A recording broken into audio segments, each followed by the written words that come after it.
Tadi sarapan apa Pak? Tadi Pak? Nasi kuning sama telur, Ah, apa nih? Teh manis. teh manis ya? Apa rasanya Pak?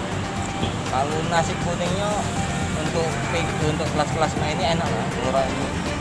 Murah ya? Enak ya selain itu Pak ya? Ah, Soalnya rasanya tuh tidak keras nian. ah, Rasa bumbunya tuh tidak keras nian, jadi enak lah kalau di lidahku enak. enak ya. Cocok tidak? Cocok berarti ya? Di Ya, lidah. cocok. Untuk lidah-lidah wong yang hobi manis ya cocok. Pak Ade, ini ada rencana pemerintah Kabupaten Banyuasin, Pak Ade, untuk mendata dan menertibkan pedagang kaki lima agar pedagangnya lebih nyaman, Pak Ade. Bagaimana menurut Pak Ade dengan rencana pemerintah Kabupaten Banyuasin khususnya Dinas Pasar, Pak Ade?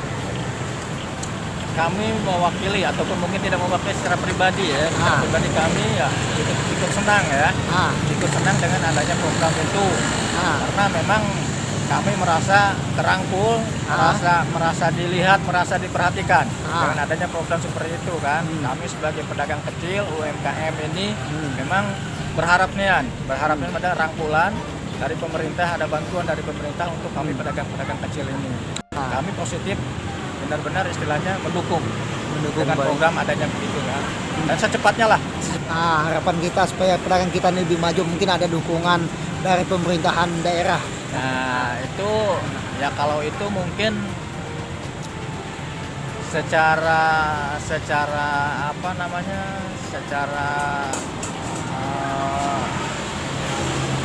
biar pedagang bisa berkesinambungan ya. Betul ya. Apalagi dalam masa COVID ini ya, yang tidak tahu kita kapan berakhirnya COVID ini kan. Betul ya.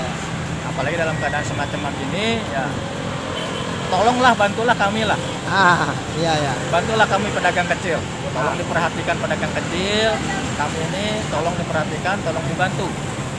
Untuk bisa lebih berkesinambungan, untuk bisa lebih berjalan, apalagi untuk bisa lebih maju lagi. Pak Ade tadi bicara sedikit tentang peningkatan dan turunnya di zaman Covid, Pak Ade. Bagaimana ceritanya Pak Ade sedikit? Ya semenjak Covid lah mau 2 tahun ini ya, sudah masuk mau 2 tahun ini Covid. Memang terasanya bagi kami sebagai pedagang kecil UMKM ya, terasa benar hampir istilahnya 50% lebih lah pendapat kami ini menurun dengan adanya Covid ini gitu kan. Tapi kami tetap optimis bisa berjalan lah. Tetap optimis bisa berjalan.